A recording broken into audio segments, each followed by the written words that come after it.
कथा श्रुतिरतः कर्णोक्षि सम्प्रेक्ष्यते स्वस्तत्यां व्यसनं शिरोनति परं सेवीदृशी येन ते तेजस्वी सुजनोऽहमेव सुकृति तेनैव तेजः पते तेनैव तेजः पते। बोले देवादिदेवति शिकारी श्री चिंतामणि पार्श्वनाथ भगवान के गुरुनाम गुरुआचार्य भगवान श्री ज्ञान सागर जी महाराज के संत श्रोमणी आचार्य भगवान गुरुदेव श्री विद्यासागर जी महाराज पूज्य निर्यापक मुनि समय सागर जी योग सागर जी नियम सागर जी सुधा सागर जी महाराज की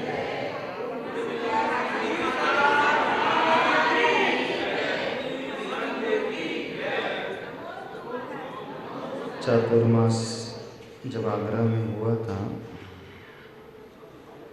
वहाँ इस मूक माटी ग्रंथ की शुरुआत की थी। आप सभी लोगों ने इस मूक माटी महाकाव्य के बारे में सुना अवश्य होगा।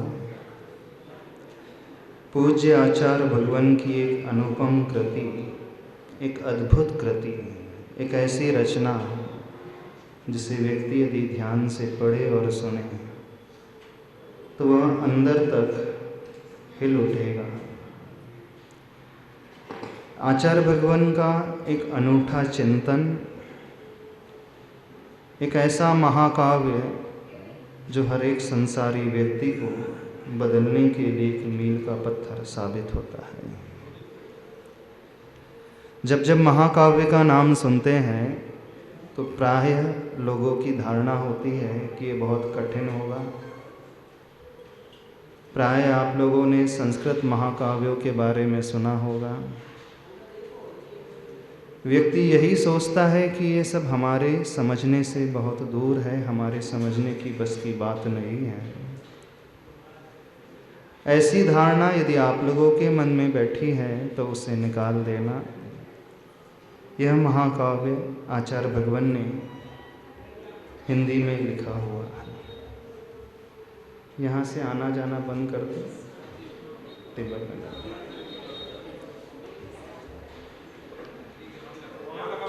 चार खंडों में विभाजित यह महाकाव्य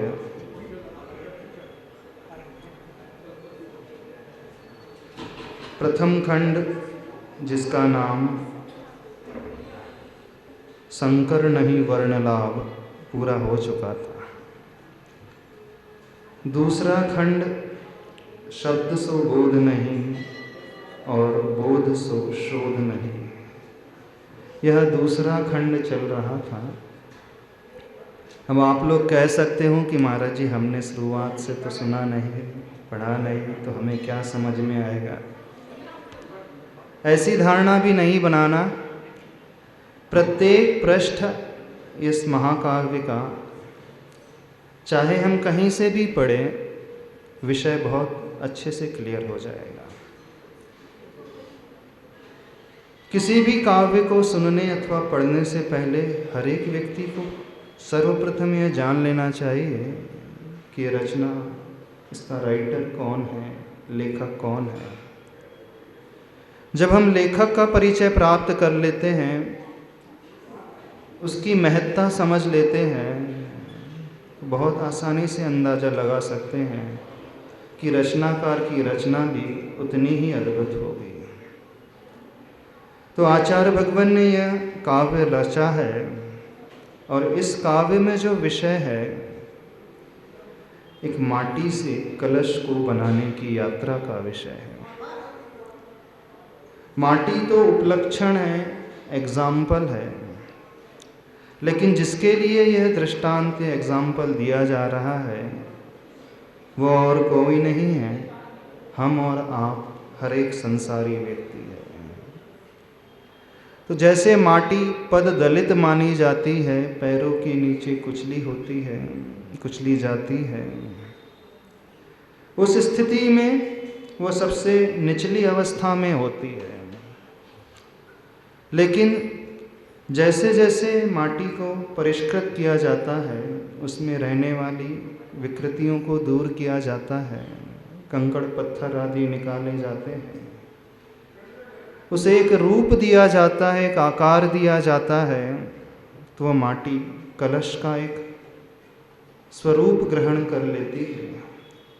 माटी की पूजा कोई नहीं करता, माटी को मंगल कोई नहीं मानता, लेकिन जैसे ही वह कलश का रूप ग्रहण कर लेती है, वो अपने आप में मांगलिक हो जाती है। उसे व्यक्ति अपने सिर पर बहुत श्रद्धा भाव से ग्रहण करता है, सिर पर धारण करता है। अंतर समझने की कोशिश करना, जब तक वो माटी की अवस्था में रहती है, पैरों के नीचे कुचली जाती है, लेकिन कलश का रूप धारण करते ही उसका स्थान उत्तमांग में हो जाता है। अपने सिर पर व्यक्ति उसे रख लेता है, और जिसे सिर पर धारण करता है उसकी वैल्यू, उसकी कीमत कम नहीं होती है, बहुत अधिक बढ़ जाती है। तो वर्तमान में आप लोगों की स्थिति कैसी है, थोड़ा सा आपसे पूछना चाह रहे हैं। कैसी स्थिति है? क्या आप लोगों को दुनिया वाले सिर पर रखते हैं, धारण करते हैं? सिर पर धारण करने का मतलब इतना ही समझना कि उसके भीतर पूज्यता प्रकट हो जाती है, और पैरों के नीचे जब रहती है वो वस्तु, तो वो पूज्यता नहीं होती है, वो अपूज्य होती है। उसे व्यक्ति ठोकरे मारता है, उस ओर ध्यान भी नहीं देता है। तो माटी और कोई नहीं, हर एक संसारी व्यक्ति की दशा का नाम है। जब जब व्यक्ति संसार में रहता है, ठीक उसी माटी की भांति होता है। वो पैरों तले कुचला जाता है, लोग उसकी केयर नहीं करते, ध्यान नहीं देते हैं, जैसे तैसे उससे व्यवहार करते हैं। पूज्यता उस व्यक्ति के भीतर कब आती है, कैसे आती है, क्यों आ जाती है? क्या वो अपने साथ प्रयोग करता है? क्या अपने भीतर से निकाल करके अलग करता है, और क्या अपने भीतर वह परिवर्तन लेकर के आता है? बहुत सारे प्रश्न उत्पन्न हो सकते हैं, होते हैं। और जिस व्यक्ति के भीतर ये प्रश्न उत्पन्न हो जाए, उठ जाए कि कब तक मैं ठोकरे खाता रहूँगा,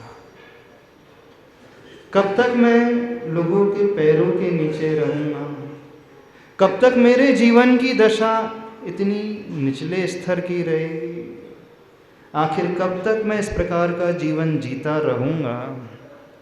बस वहीं से उसके विकास की यात्रा प्रारंभ हो जाती है। आप लोगों ने अपने जीवन में इस विकास यात्रा को लेकर के कोई प्रश्न कभी उठाया? छोटी सी बात आपसे पूछ रहे हैं। कितने लोगों के मन में ये भाव पैदा हुआ, एक टीस पैदा हुई कि हमारा लिविंग स्टैंडर्ड बहुत बेकार है। लिविंग स्टैंडर्ड से मतलब बाहरी लिविंग स्टैंडर्ड की बात नहीं कर रहे हैं, बाहरी रहने के तरीके की बात नहीं कर रहे हैं। वह तो सबके पास अच्छा हो जाता है, पैसा आ जाता है, सुविधाएं हो जाती हैं, मकान आ जाता है, गाड़ियाँ आ जाती हैं, फैसिलिटीज़ हो जाती हैं। भीतरी विचारधारा की बात कर रहे हैं। कितने लोगों के मन में यह प्रश्न उत्पन्न होता है अथवा हुआ है? कभी प्रश्न उत्पन्न हुआ आप लोगों के मन में कि आखिर हमारा जीवन भी कैसा जीवन है? कहने के लिए हम जी रहे हैं, जीने में कुछ है ही नहीं, जीवन में कुछ आनंद ही नहीं है। कितने लोगों के मन में जिज्ञासा कभी उत्पन्न हुई? बताओ, लड़कों से पूछ रहे हैं, युवाओं से पूछ रहे हैं, कभी ये भाव पैदा हुआ? भाव उसके भी भीतर पैदा हो सकता है जो थोड़ा सा आत्मावलोकन करना जानता है। मतलब समझ में? जो अंतर्दृष्टि अपने भीतर लेकर के आता है, जो अपने बारे में कुछ सोचता है और अपने बारे में भी वही सोच सकता है जो अपने वर्तमान के जीवन से दुखी हो, परेशान है। उसी व्यक्ति के भीतर की उत्कंठा पैदा होती है कि नहीं, अब बहुत हुआ ऐसा जीवन, अब बहुत हुआ इस प्रकार का जीवन जीते जीते, इतनी उम्र निकल गई, इतने वर्ष हमारे जीवन में से निकल चुके हैं, आज तक आखिर हमने क्या किया है। कितने लोग कह सकते हैं इतने विगत आयु जो निकल चुकी है उसमें ये हमारे जीवन की सबसे बड़ी उपलब्धि है, अचीवमेंट है। इसे हम अवश्य सहेज करके रखेंगे, जिसे हम कभी नहीं भुलाना चाहेंगे। व्यक्ति उसे ही याद करता है जो कुछ अच्छा होता है, और जो उसके साथ अच्छा नहीं होता है, कुछ अचीवमेंट नहीं होता है, वो कभी याद भी नहीं करना चाहता। जो स्टूडेंट, जो विद्यार्थी फेल हो जाता है, जिसे कम मार्क्स मिलते हैं, वो उसे कभी याद नहीं करना चाहेगा। जिस सब्जेक्ट में उसके अच्छे मार्क्स आते हैं, जिस क्लास में वो टॉप करता है, उसे जीवन भर याद रखता है। यानी जीवन में उसने कुछ पाया है तो हमेशा सहज करके रखेगा, उसे अपनी स्मृतियों का विषय, सुनहरी स्मृतियों में रखेगा। लेकिन यह तब होगा जब उसने कुछ पाया हो। तो ऐसा लगता है कि आज तक आपने अपने जीवन में कुछ पाया हो, कुछ अचीव किया हो? नहीं। कौन सा ऐसा व्यक्ति है जो ये कह सकता है?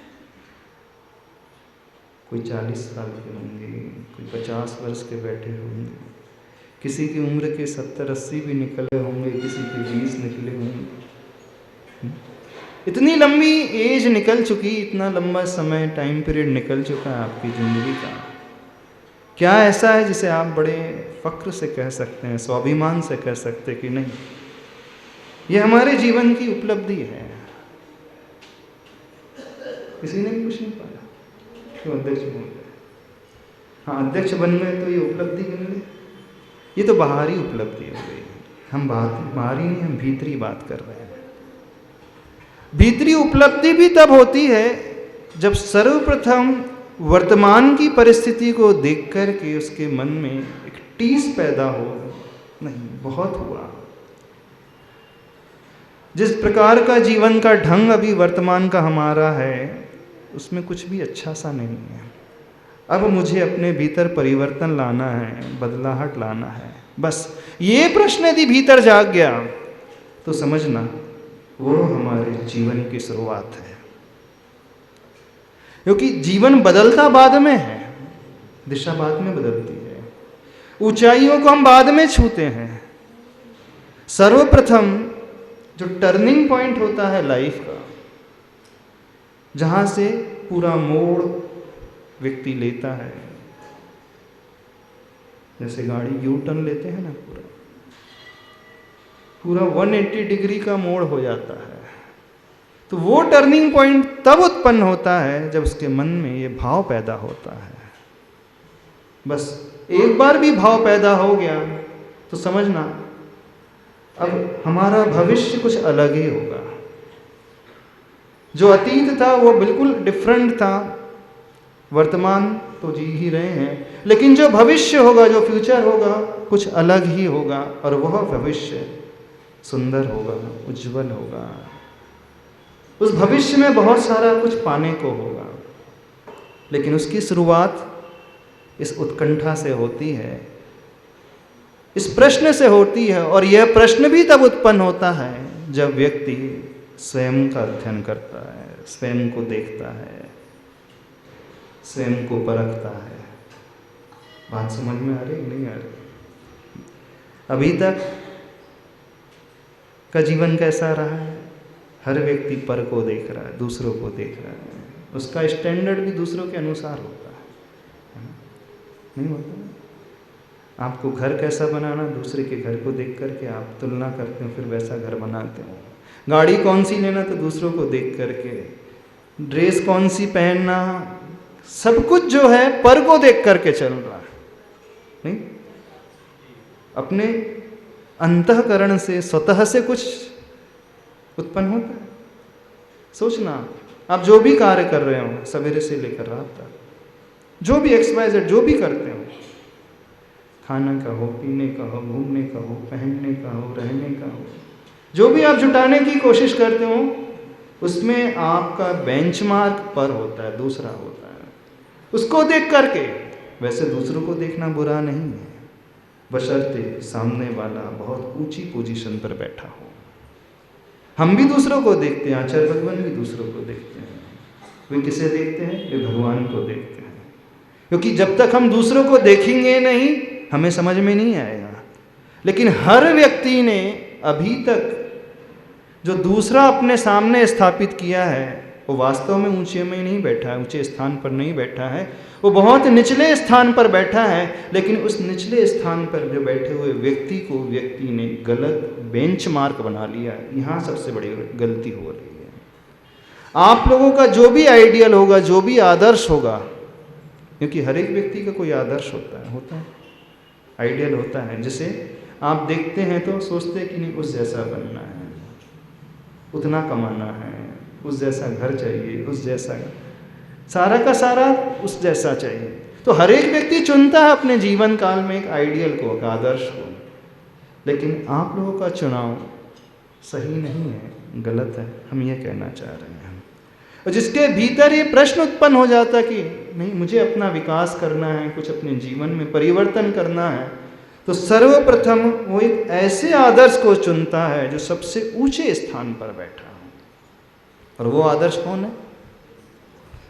तीन लोक के नाथ प्रभु है, भगवान है, अथवा जो उस रास्ते पर चल रहे हैं गुरु हैं, आचार्य भगवान है। बस हमने यदि इस आदर्श को समझ लिया, हमारे भीतर ये भावना पैदा हो गई कि नहीं हमारा आदर्श सही है, अब उन जैसा मुझे बनना है, बस वहीं से जीवन बदलना शुरू हो जाएगा।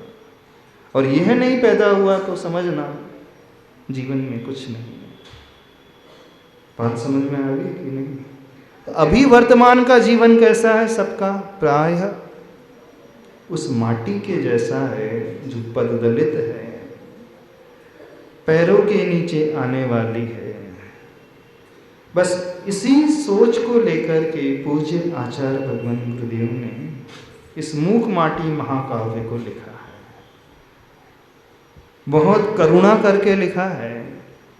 उनका हृदय बहुत द्रवित हुआ होगा जब इस काव्य को लिखा होगा। क्यों लिखा? जैसे पूज्यवर आचार्य उमा स्वामी महाराज जी ने तत्वार सूत्र ग्रंथ लिखा है ना। तत्वार सूत्र ग्रंथ कैसा है? उसकी शुरुआत ही मोक्ष मार्ग से होती है और उसका अंत मोक्ष में होता है। बस ऐसा ही ये भी महाकाव्य है और कुछ नहीं। तत्वार सूत्र आप बड़ी श्रद्धा से पढ़ते हैं, माथे पे लगाते हैं। यह काव्य भी बिल्कुल ऐसा ही है, बस शैली थोड़ी दूसरी है। शैली वर्तमान की परिस्थिति को लेकर के है। वर्तमान की परिस्थिति को लेकर के आचार्य भगवान ने लिखने की कोशिश की है। अब जो व्यक्ति अपना परिवर्तन करना चाहता है तो इस मूक माटी महाकाव्य को सुनकर के पढ़ कर के माटी को नहीं देखेगा, किसे देखेगा? अपने आप को देखेगा।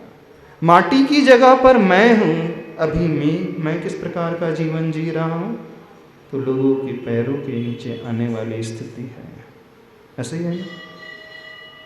हो सकता है कोई कह सकता है कि नहीं हम बहुत बड़े आदमी हैं, बहुत पैसा है, हमारे पास बहुत सुविधाएं हैं, तो हमारा जीवन तो बहुत अच्छा है, तात्कालिक है, कुछ समय के लिए। और जो बड़ा आदमी वो भी अंदर से खुश नहीं है। खुश है? चलो आपके शहर में, कटनी शहर में जो बहुत बड़ा है वो तो बहुत खुश होगा, प्रसन्न होगा, सुखमय जीवन जी रहा होगा। ऐसा है? जितनी बड़ी ढोल होती उतनी बड़ी पोल होती है ना। जितनी बड़ी ढोल होती है पोल भी उतनी ही बड़ी होती है। तो बाहर की तो वृद्धि दिखती है, हमें ढोल दिखती है, लेकिन अंदर उतना ही खाली स्थान होता है। ऐसे ही ना? बिल्कुल ऐसा ही है। तो जो बड़ा है, जो सुखी है, जो ऊपर बैठा हुआ है, वो तो वो प्रभु है, पार्श्वनाथ भगवान है। बस दृष्टि ऐसी लाने की कोशिश कर लेना। ऐसे भाव लेकर के आओगे तो यह महाकाव्य बहुत अच्छा लगेगा, समझ में भी आएगा। और अपने मन से यह भाव भी निकाल देना कि ये बहुत कठिन महाकाव्य है। कई लोगों की धारणा है, समझ में नहीं आता हमें तो, क्योंकि कविता के रूप में लिखा है, पर बिल्कुल गलत धारणा है। ये बड़ा सरल महाकाव्य है। इसे पढ़ करके कई लोगों को वैराग्य हो गया। बिल्कुल कह रहे हैं, संग में कई मुनि महाराज हैं जो बहुत दूर दूर प्रदेशों से आए हैं, उन्होंने कभी आचार्य भगवान को देखा नहीं, बस आचार्य भगवान का साहित्य पढ़ा तो उनको भाव ही बदल गए। कल हमारे पास शाम को एक व्यक्ति आया था लुधियाना का, वो दिगंबर जैन नहीं तो श्वेतांबर जैन था। उसने आचार्य भगवान को सुना, आचार्य भगवान का साहित्य पढ़ा, पूरा का पूरा बदल गया। देखो, जिन्हें नहीं मिल पाता है वे इनको पाकर के अपने जीवन को बदल लेते हैं। और आप सभी लोग दिगंबर जैन लोग हैं, आपको मिले हैं गुरुदेव, आपको गुरुदेव का साहित्य मिला है, लेकिन आप लोग कोई केयर नहीं करते, महत्व ही नहीं समझा, है ना। अज्ञानी के हाथ में यदि हीरा आ जाए तो उसे कांच का टुकड़ा मान करके वो चलता है। ऐसे ही है, शायद यहाँ के कटनी के लोग ऐसे ही तो नहीं है। हाँ, हीरे को कांच का टुकड़ा मान करके जी रहे हो, चल रहे हो। आचार्य भगवान जैसा कोहिनूर हीरा मिला, उनका साहित्य मिला, इतना उत्कृष्ट क्वालिटी वाला, फिर भी उसकी कीमत नहीं सुनी। तो आप लोगों से कहना है, इस भाव को अपने भीतर लाना। कौन से भाव को? जो निधि हमें मिली है वो सामान्य नहीं है, बहुत महत्वपूर्ण, बहुत ऊंचे स्तर की। जब ये भाव भीतर पैदा होता है तब उसके प्रति एक अलग ही आदर की भावना आ जाती है, और कल्याण उसी से होता है। मान करके चलना, आप रोज भगवान के पास आते हो, लेकिन ये भाव ही नहीं आता भीतर कि हम किसके दर्शन करने जा रहे हैं, किसकी पूजन करने जा रहे हैं, किसकी शांति धारा करने जा रहे हैं। आपके मन में कौन सा परिणाम उत्पन्न होता है? वो तो भगवान रोज वही वाले हैं, बैठे हैं। यानी मन में जो उत्साह होना चाहिए, जो बहुमान होना चाहिए, जो विनय का भाव होना चाहिए, जो लगन है, वो पैदा ही नहीं होती। कल्याण हमारा भगवान के पास आने से नहीं होता, इस बात को समझना। कल्याण हमारा गुरु के पास मात्र आ जाने से, गुरु को मात्र सुन लेने से अथवा उनका साहित्य पढ़ लेने से नहीं होता है। कल्याण होता है हम क्या मान करके उन्हें ग्रहण कर रहे हैं, क्या मान करके हम प्रभु को अपना रहे हैं, कितना बहुमान हमारे भीतर इनके प्रति है। बस उसी से कल्याण होता है। जितने भी चमत्कार घटित हुए हैं प्रतिमानियों ग्रंथों में आते हैं, चाहे वो चांडाल का हो, चाहे वो मेंढक का हो, चाहे भील का हो, चाहे सती मैना सुंदरी का हो, सती सीता का हो, अंजना का हो, कितने भी उदाहरण उठा करके देख लो, वो भावना उनके भीतर रहती, वो बहुमान का भाव उनके भीतर रहता, तभी होता है। चाहे वो अंजन चोर का हो, मंत्र नहीं भी आता कुछ फर्क नहीं पड़ता उससे, पढ़ना भी नहीं आता कोई अंतर नहीं पड़ता। अंदर कितनी श्रद्धा है हमारे उस मंत्र के प्रति, उस प्रभु के प्रति, गुरु के प्रति, प्रतिमा के प्रति, शास्त्र के प्रति, बस वो श्रद्धा, वह विनय, वह आदर का भाव, वह उत्साह का भाव कल्याण करने वाला होता है। समझ रहे हो नहीं समझ रहे हो? अभी तो सब फॉर्मल चल रहा है, औपचारिक चल रहा है, फॉर्मेलिटी चलती है। बुरा नहीं मानना, कड़वी बात है, लेकिन सत्य बात है, कह रहे हैं। भीड़ तो रहेगी, करने वाले रहेंगे, पढ़ने वाले रहेंगे, उनकी कमी नहीं रहेगी, लेकिन एक फॉर्मेलिटी के रूप में सब कुछ चलते चलेगा। धर्म की कोई भी क्रिया हो, चाहे वो पूजन, दर्शन, अभिषेक, विधान, उपवास, व्रत, स्वाध्याय, पढ़ना लिखना, माला, सही सही बताओ, कैसा बहुमान होता है उसके प्रति? नहीं होता है। व्यक्ति की रूटीन लाइफ में वो समाहित हो गया है, दैनिक चर्या में वो आ गया है, टाइम टेबल में फिट हो गया है, तो उसी के अनुसार वो कर रहा है, चल रहा है। ऐसे नहीं चल। समझ रहे हो नहीं समझ रहे हैं? तो इस बात को समझना। तो हम क्या पढ़ रहे हैं, क्या सुन रहे हैं? कौन से ग्रंथ को? मूक माटी महाकाव्य। यह सामान्य ग्रंथ नहीं है, इतना कहना है आपसे। क्यों सामान्य नहीं है? क्योंकि इसके रचनाकार बहुत विशेष हैं, बहुत महान हैं, अपूर्व साधक हैं, और जो बात उन्होंने लिखी है वो बहुत बहुत महान बात है। ये भाव से को लेकर के हम सुनेंगे, पढ़ेंगे, फिर इसका फल आप अपने जीवन में देखना, स्वयं अनुभव करना कि हमने क्या पाया है। ये भीतरी परिणाम लेकर के आओ, तब कुछ प्राप्त कर पाओगे जीवन में। अदरवाइज सुन करके तो चले जाओगे, लेकिन at the end of the day कुछ मिलेगा नहीं। जीवन भी ऐसी बीत जाता है। जीवन का जब अंत समय आता है तो अधिकांश लोग कहते हैं हमने कुछ किया ही नहीं जीवन में, तो उनकी ज़िंदगी भी ऐसी बीत जाती है, व्यक्ति का दिन भी ऐसे निकल जाता है।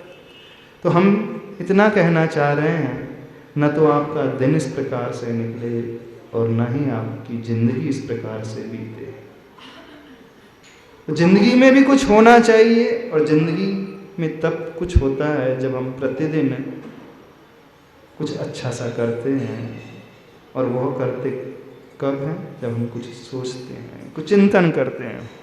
तो पर के बारे में, दुनिया के बारे में, दूसरों के बारे में बहुत कुछ सोचा, बहुत कुछ किया। थोड़ी सी कृपा सभी लोग अपने अपने ऊपर करना। क्या कह रहे हैं? कृपा सभी लोग अपने अपने ऊपर करना, अपने लिए अब कुछ करना। बात समझ में आ रही? नहीं समझ में आ रही? अपने लिए कुछ करना है, अपने लिए करने के लिए कुछ सोचना है। और वो कैसे पॉसिबल होगा?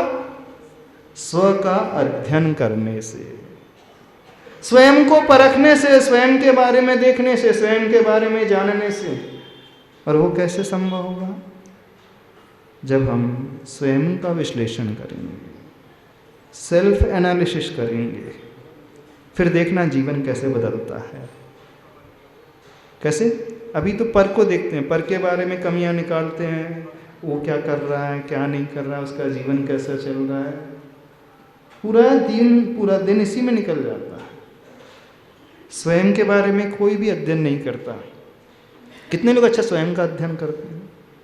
बताओ, स्वयं का विश्लेषण किया हो, हमारी ज़िंदगी में हमने क्या क्या किया, कितना अच्छा किया, कितना बुरा किया, कितने पाप किए, कितने पाप के बारे में सोचा।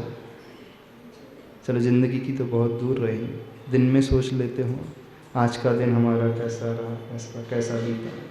कितने लोग इतना चिंतन करते हैं? इतने पढ़े लिखे लोग हों, इतने बड़े हों, कुछ चिंता नहीं करते। करते हो कि नहीं? तो कृपा हो जाएगी स्वयं के ऊपर। इसको पढ़ के भी ज़्यादा लाभ नहीं होगा। चलो अब हम थोड़ी एक चीज़ और बोलते हैं। इसको पढ़ कर के लाभ तब होगा, इसके सुनकर के लाभ तब होगा जब इस विषय को व्यक्ति स्वयं में घटाएगा। स्वयं में घटाने का अभिप्राय माटी की जगह अपने आप को रख लेना, कि हमारी स्थिति कैसी है। बस इतना रखना सीख लिया हमने, बस सब कुछ अच्छा होता चला जाएगा। तो इस दूसरे खंड को पढ़ना है, जिसका टाइटल है शब्द सो बोध नहीं, बोध सो शोध नहीं। 149 पेजेस तक हो चुके हैं हमारे। पेज नंबर 149 निकाल लो। उससे पूर्व यहाँ पर पेज नंबर 18 निकाल लो, 18 मंगलाचरण कर लें। आचार्य भगवान ने अपने गुरु के लिए जो लिखा है उसी से शुरुआत पुनः कर लेते हैं। नमो नाण गुरुणम। हाँ, पेज नंबर 18 जो कविता लिखी है आचार्य प्रवर ज्ञान सागर महाराज श्री के लिए आचार्य गुरुदेव विद्यासागर महाराज जी ने लिखी है। जिन आत्मदृष्टा से दर्शन मिला, जिन मंत्र सृष्टा से मंत्र मिला, जिनने पद दिया पथ दिया पाथे भी दिया, जिनके कोमल कर पल्लवों से यह जीवन पोषित हुआ, मोह का प्रताप शोषित हुआ, उन गारव रहित गुण के आगर गुरुवर श्री ज्ञान सागर जी के सुखद कर कमलों में परोक्ष रूप से मूक माटी सृजन का समर्पण करता हुआ गुरु चरणार विंद चंचरीक। पेज नंबर 18 में। अच्छा 218 है फर्स्ट वाला, जिसमें आचार्य भगवान ने शुरुआत की है। अच्छा देख लो, जहाँ ग्रंथ शुरू नहीं हुआ है उसके पूर्व जो इंडेक्स होती है ना, संपादक, उस विषय में। तो आचार्य भगवान ने बहुत सुंदर शब्दों में अपने गुरुवर के कर कमलों में कृति समर्पित की है। जिन आत्मदृष्टा से दर्शन मिल गया, पीडीएफ में मिल गई। हाँ, आजकल तो फैसिलिटी है, सबके पास मोबाइल होगा तो पीडीएफ होगी, उस मोबाइल्स में भी देख सकते हो ग्रंथ। नहीं है तो कॉपी मिल जाएगी, नहीं तो हार्ड कॉपी मंगा सकते हो, मिल जाएगी। इसके देख लेना कहाँ से प्रिंट हुआ तो मिल जाएगा, आपको आ जाएगा सागर से। क्या लिखा है? जिन आत्मदृष्टा से दर्शन मिला, अर्थात सम्यक दर्शन की प्राप्ति किससे हुई? उन आचार्य प्रवर ज्ञान सागर महाराज जी से, जो आत्मदृष्टा थे, यानी अपनी ही आत्मा के कल्याण में लगे रहते थे। जिन मंत्र सृष्टा से मंत्र मिला, जो मंत्र की रचने वाले, अनेक साहित्य की रचना जिन्होंने की है, ऐसे आचार्य प्रवर ज्ञान सागर महाराज जी, उन्हीं से आचार्य भगवान गुरुदेव विद्यासागर महाराज जी को मंत्र मिला। जिनने पद दिया, पथ दिया, पाथे भी दिया। क्या अर्थ है इसका? पद, पथ और पाथे। पथ का अर्थ होता है रास्ता, पाथे का अर्थ होता है रास्ते में जो चलने में सहायक होता है वो। जैसे आप किसी जर्नी पे निकलते हो तो नाश्ता आदि बांध करके रख लेते हो ना, वो आपकी यात्रा अच्छे से हो जाती है, तो वो पाथे कहलाता है। पथ यानी रास्ता और पद यानी वो भूमिका आदि। तो पद से चारित्र, पथ से दर्शन और पाथे से ज्ञान निकालना। यानी जिन आचार्य प्रवर से सम्यक दर्शन, सम्यक ज्ञान और सम्यक चारित्र की प्राप्ति हुई, या यूँ कहें मोक्ष मार्ग की प्राप्ति हुई, तो उनके लिए आचार्य गुरुदेव लिख रहे हैं। जिनके कोमल कर पल्लवों से यह जीवन पोषित हुआ। आचार्य भगवान बिल्कुल बालक की भांति थे जब आचार्य ज्ञान सागर महाराज जी के पास आए थे। तो जैसे माँ अपने बालक का पालन पोषण करती है, वैसे ही आचार्य ज्ञान सागर महाराज जी ने ब्रह्मचारी विद्याधर का पालन पोषण किया, उन्हें मुनि विद्यासागर बनाया, आचार्य विद्यासागर बनाया। तो उन्हीं के कर पल्लवों से यह जीवन पोषित हुआ, और यह जीवन पोषित हुआ। मोह का प्रताप शोषित हुआ। हम सबका शत्रु कौन है? मोह, अंधकार, मिथ्यात्व। उसी के कारण वस्तु स्थिति को न हम देख पाते हैं, न समझ पाते हैं।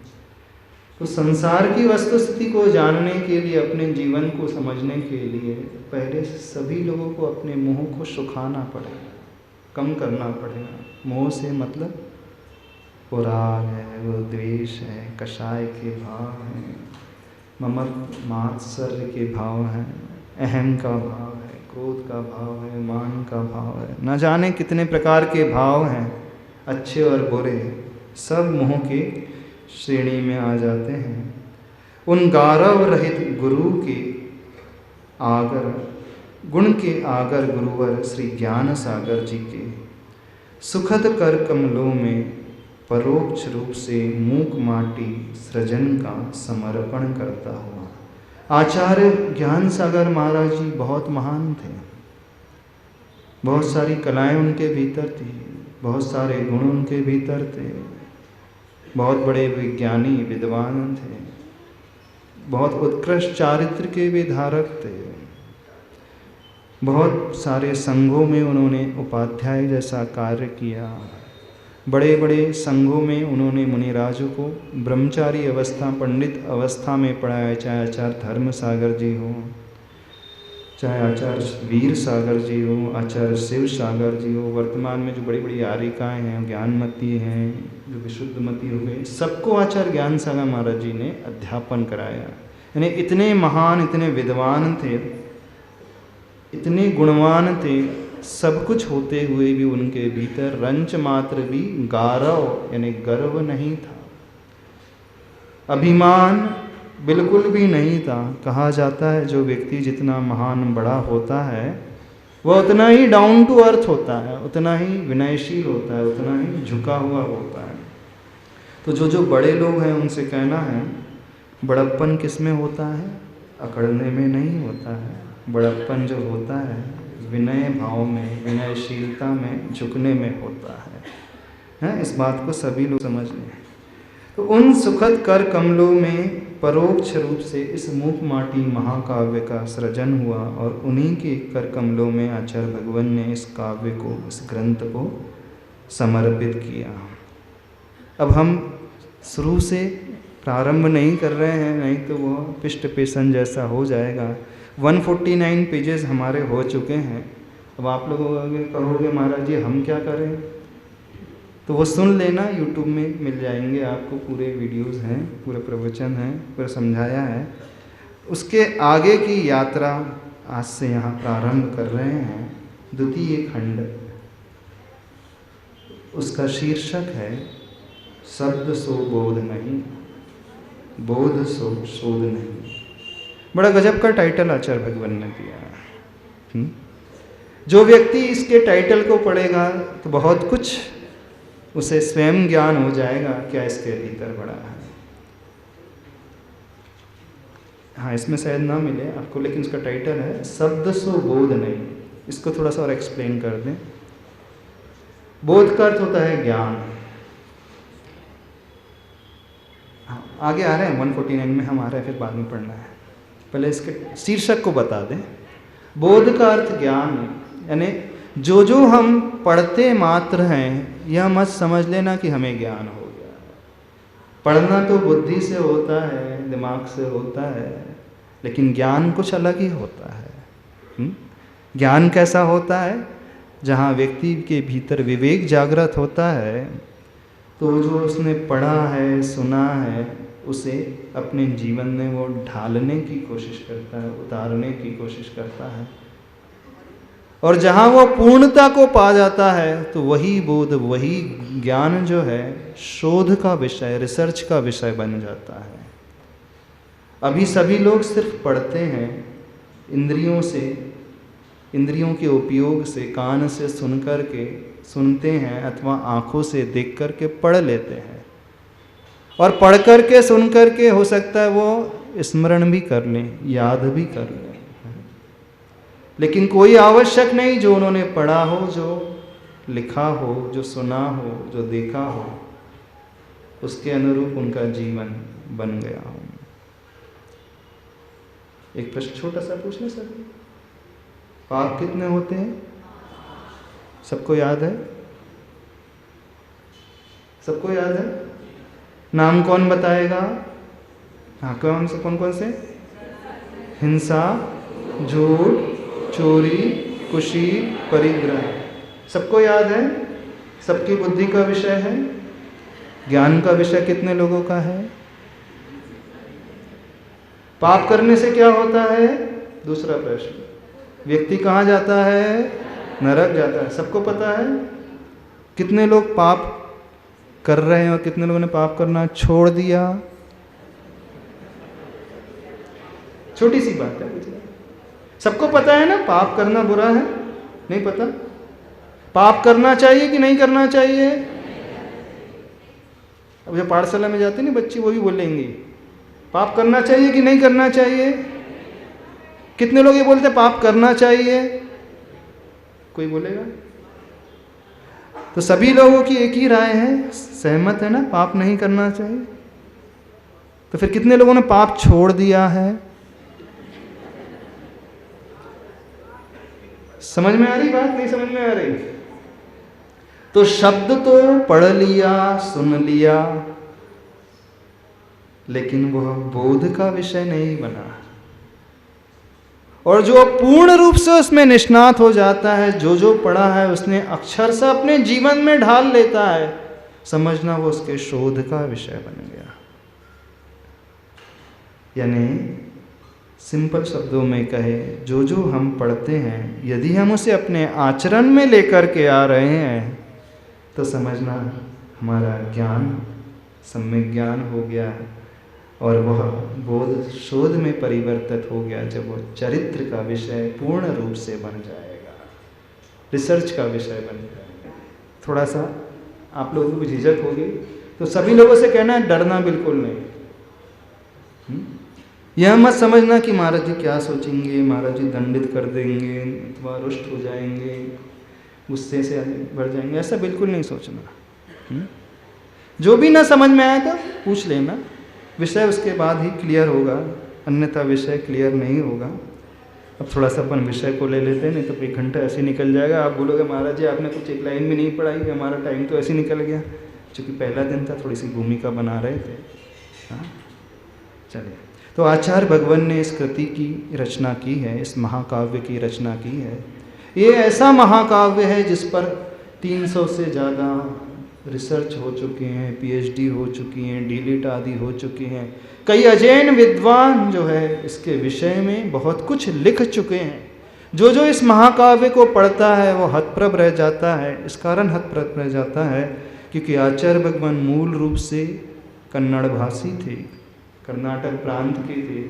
जन्म से जिन्होंने हिंदी का क ख ग नहीं पढ़ा था, जिन्हें हिंदी भाषा नहीं आती थी, तो एक कर्नाटक प्रांत से आया हुआ व्यक्ति और वो भी हिंदी में महाकाव्य लिख दे तो समझना कितनी अद्भुत प्रतिभा के धनी आचार्य भगवान है। इस बात को समझना। तो वो विद्वान वे महाकवि लोग आश्चर्य से भर उठते हैं जो जन्म से ही हिंदी में पला बड़ा है, जन्म से कहें गर्भ से ही जो हिंदी सुनता आया है, उसके लिए तो हिंदी में रचना करना बहुत आसान होता है।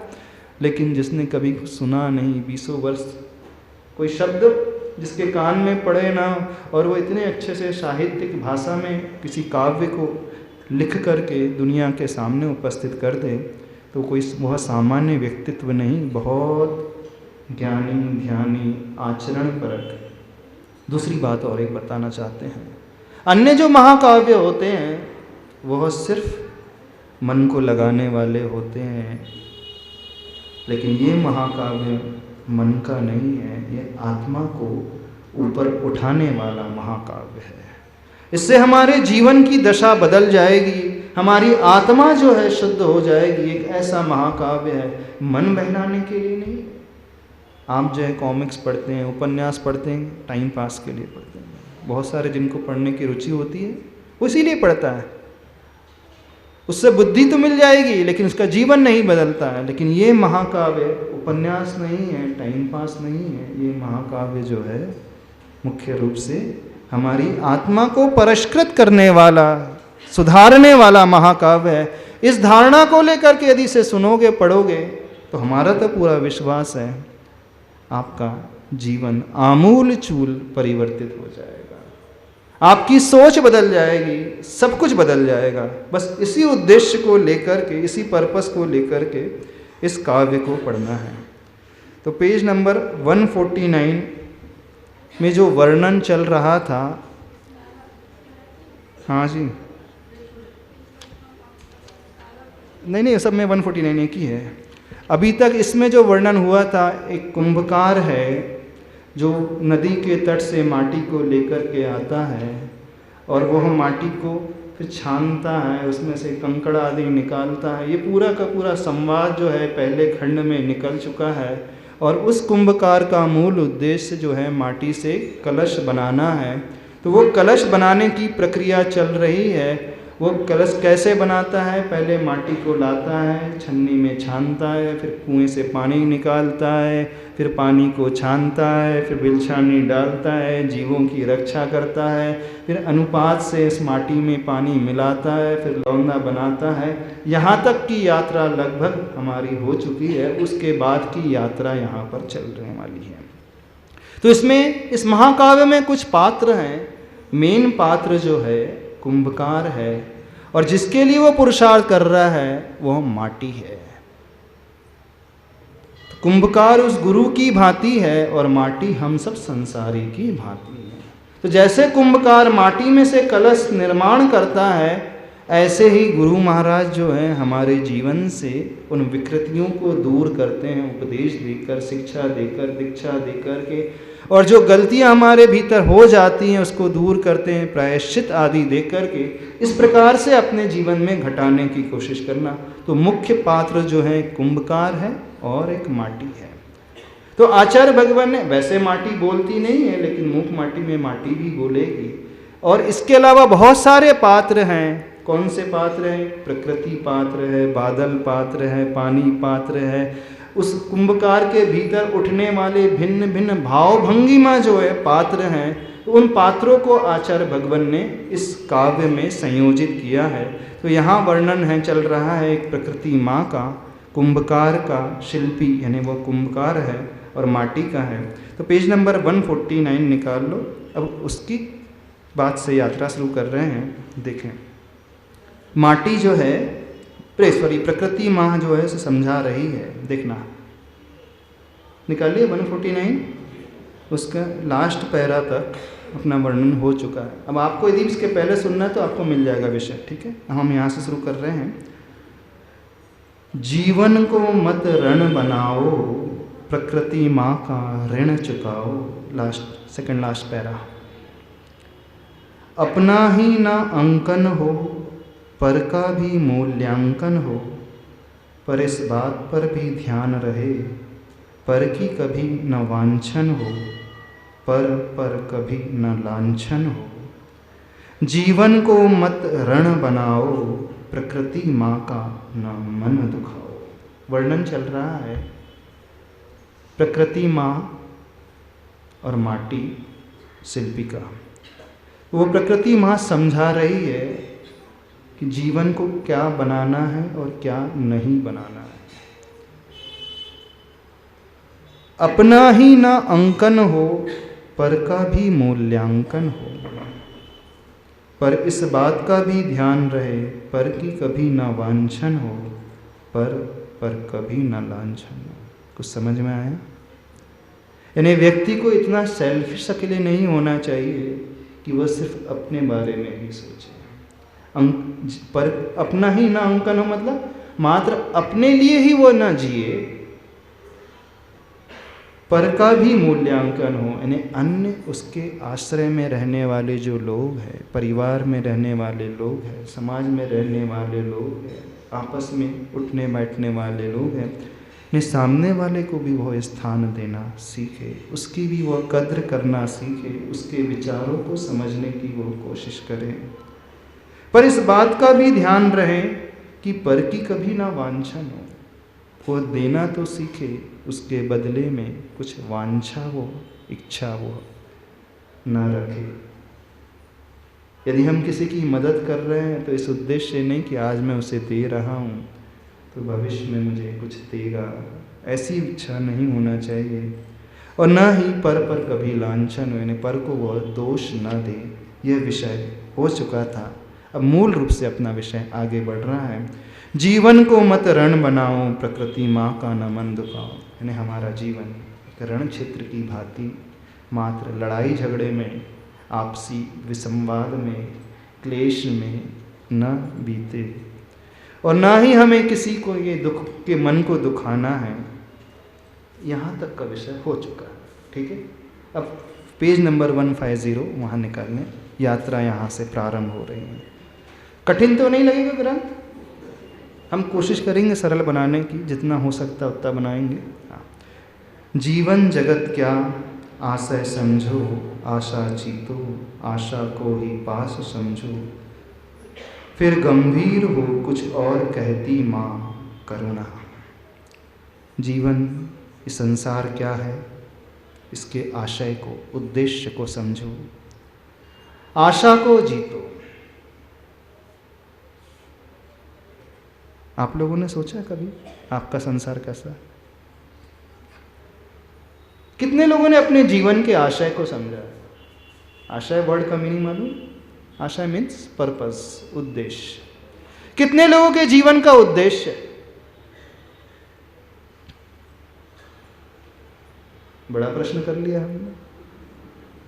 कोई ग्रंथ का नहीं कर रहे, सामान्य से कर रहे हैं। बड़े लोग बैठे, बहुत सारे लोग बैठे। कितने लोगों की लाइफ का कोई पर्पस है, जीवन जीने का उद्देश्य? अरे किसी का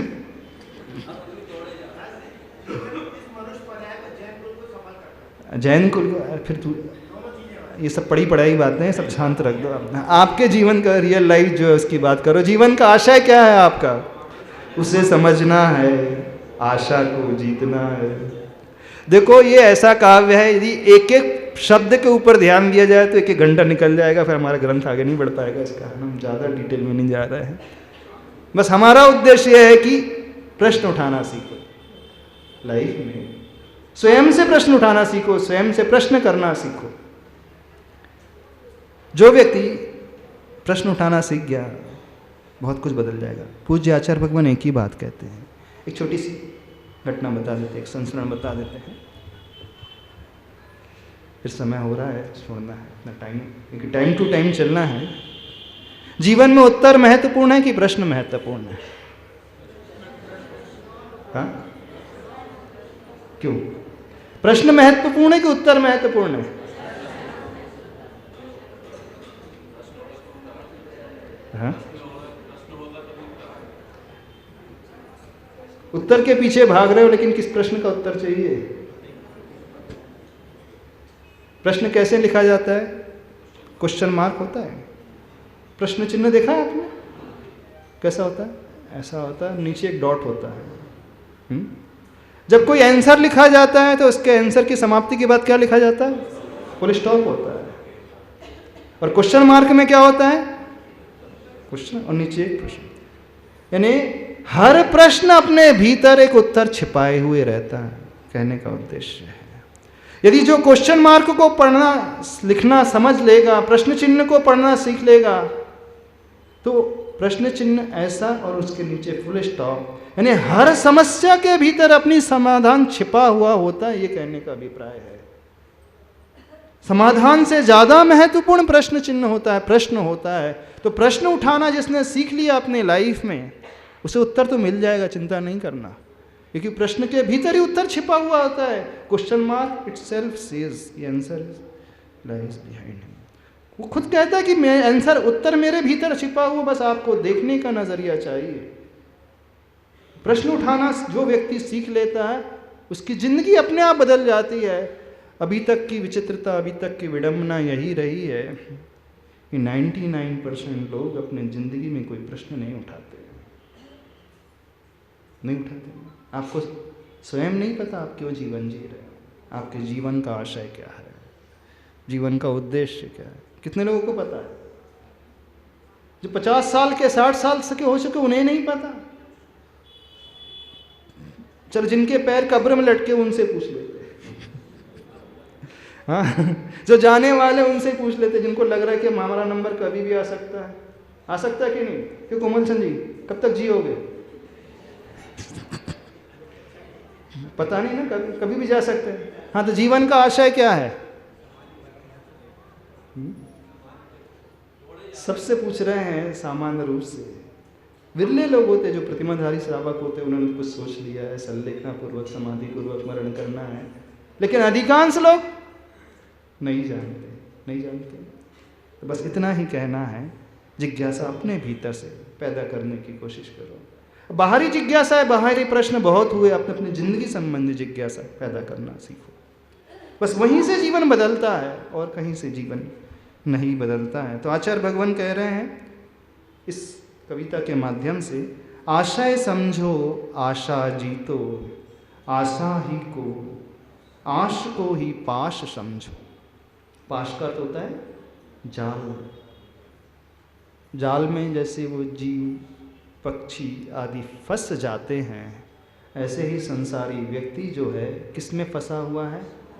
आशा तृष्णा में ही, हाय हाय में ही, और में ही फंसा हुआ है। तो आशा को ही पाश समझो, फिर गंभीर हो कुछ और कहती माँ करुणा। आज का तो समय इतना ही हो गया ना, पूरा 1 घंटा हो गया। अब विषय अपन आगे पढ़ाई में, ठीक है।